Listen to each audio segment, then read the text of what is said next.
Olá, amigos do Esporte a Motor. Que momento vive Max Verstappen na carreira? 6 vitórias em 9 etapas. Não contando as 2 quebras do começo do ano, o pior resultado dele é o 3º lugar em Mônaco. Ou seja, sempre que ele foi até o final de uma corrida, ou venceu ou foi ao pódio.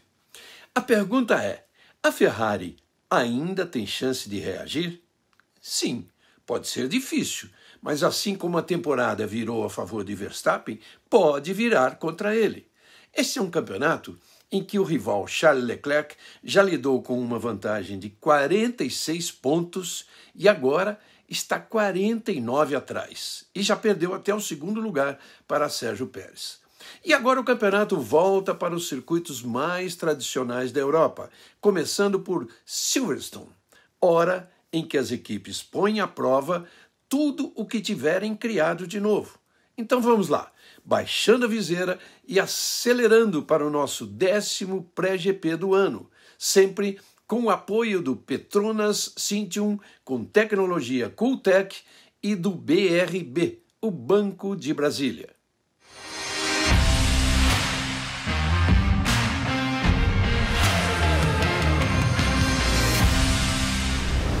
Nós estamos vivendo um campeonato diferente. São as primeiras experiências de um carro que ninguém conhece direito. Essa é que é a verdade. Até agora, está se dando bem a Red Bull, que acertou mais na interpretação do novo regulamento. Mas os engenheiros que trabalham na Fórmula 1 não param nunca de testar novos conceitos, novas peças, tudo o que é desenvolvido de novo em seus túneis de vento e computadores. E agora vem uma sequência de circuitos ideais para que tudo isso seja experimentado. Sem contar as novas determinações que a FIA deve fazer para reduzir o efeito golfinho dos carros, aquele que traz risco para a saúde dos pilotos. O icônico autódromo de Silverstone deve responder algumas perguntas sobre esses kicks exagerados de alguns carros, especialmente os da Mercedes, e a confiabilidade dos carros da Ferrari. Há quanto tempo a Ferrari não iniciava uma temporada na frente da concorrência, dando a nítida impressão de que este seria o ano de acabar com a cerca de 15 anos sem ganhar um título? Logo de cara, 2 vitórias de Leclerc nas 3 primeiras corridas contra 2 abandonos e 1 vitória de Verstappen. Só que não durou muito. Desde a 4ª corrida do ano, só deu Red Bull. 5 vitórias de Verstappen e 1 de Pérez. Considerando-se essas últimas 6 etapas, o holandês somou 151 pontos, quase 3 vezes mais do que Leclerc, que marcou 55 no mesmo período. Este é o momento em que a Ferrari mais precisa começar a reagir. Agora, em 2022, está fazendo 71 anos da primeira vitória da equipe italiana em Silverstone, pelas mãos do argentino Froilán Gonçalves, contemporâneo de Juan Manuel Fangio, e que os jornais da época consideravam tão talentoso quanto o pentacampeão, mas com menos sorte. Bem menos. A história registra longos períodos de jejum da Ferrari, não apenas em Silverstone, mas no GP da Inglaterra, qualquer que seja a pista. Desde Wolfgang von Trips, em 1961, até Niki Lauda, em 76, foram 15 anos sem vencer. Depois houve um outro período de 12 anos, que foi de Reutemann em 78 até 1990 com Alain Prost. Mas considerando-se apenas as corridas disputadas em Silverstone, a seca foi maior ainda. 17 anos desde Peter Collins em 58 até Alain Prost, 1990. Agora a Ferrari não vence desde 2018 com Sebastian Vettel. Silverstone recebe uma etapa do Mundial pela 56ª vez. A primeira foi aquela que inaugurou o Campeonato Mundial. No local, havia então uma pequena pista de pouso e decolagem de uma antiga base da Força Aérea Real Britânica, usada na Segunda Guerra Mundial. O mundo já apreciava as corridas chamadas de Grand Prix havia pelo menos 3 décadas. e elas estavam começando a deixar de ser um privilégio da nobreza europeia para se tornar, de fato, uma competição entre marcas que, para lutar pela vitória, contratavam pilotos profissionais para defendê-las. Era 1950, apenas 5 anos depois do fim da Segunda Guerra. Já desde 1948, aquela pequena pista de pouso recebia algumas corridas de automóveis improvisadas, e tudo se encaixou para que aquele fosse o berço da categoria recém-criada que recebeu o nome de Fórmula 1. O circuito foi batizado com o nome de uma pequena vila onde viviam os donos e os funcionários das fazendas de gado daquela região.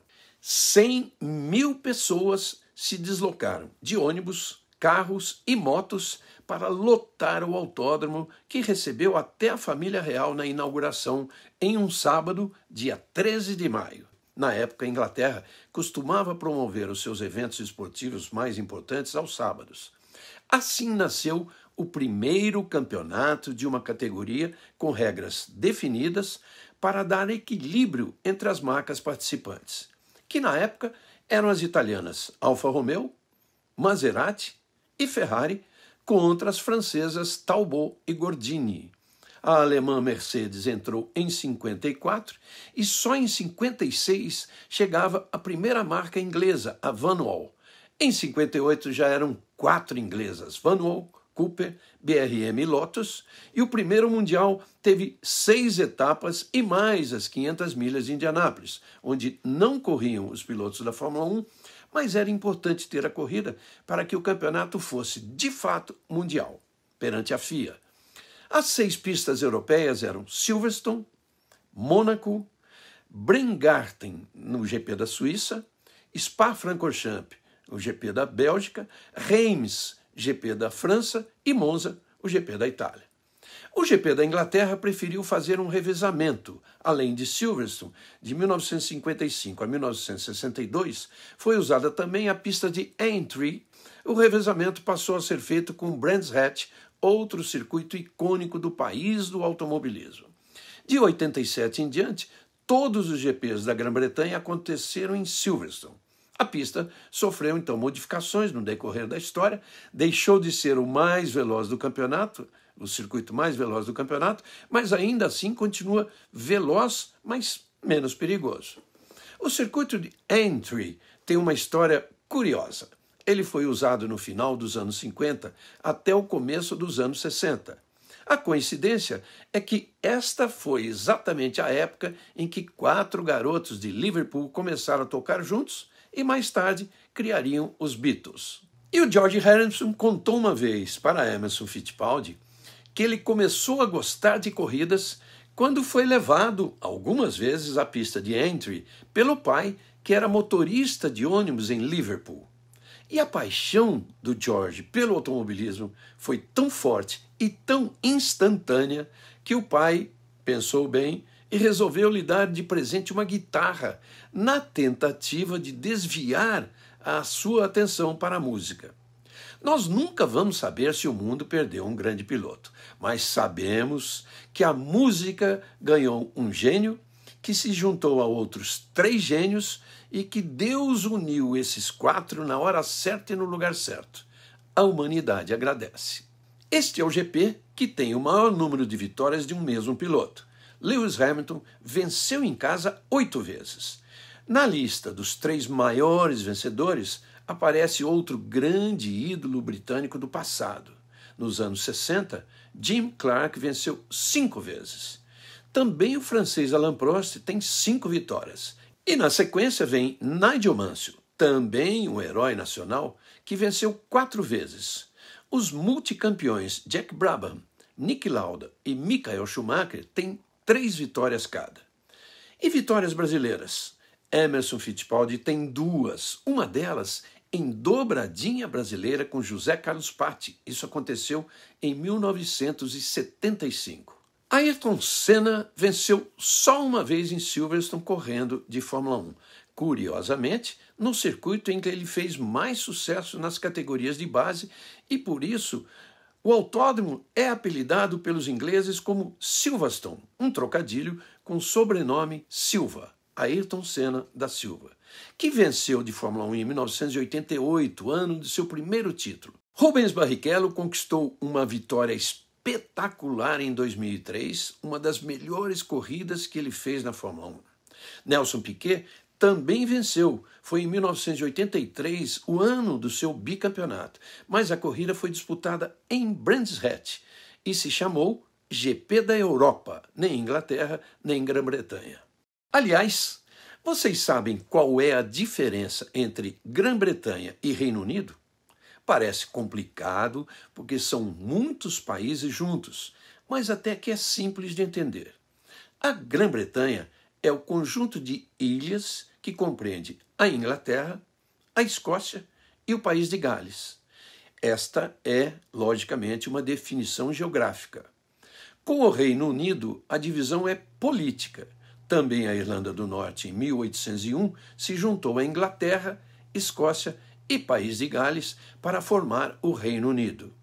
E tem ainda a República da Irlanda, que não faz parte nem da Grã-Bretanha nem do Reino Unido. O país se separou em 1922, tornando-se um Estado soberano.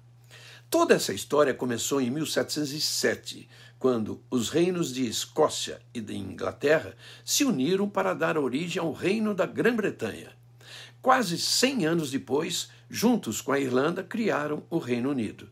Este foi o motivo da divisão da Irlanda em dois países. O norte, de maioria protestante, optou por permanecer junto da Inglaterra no Reino Unido. E o sul, católico, lutou por independência, conseguiu se separar em 1922, mas só em 1937 tornou-se oficialmente independente da Inglaterra.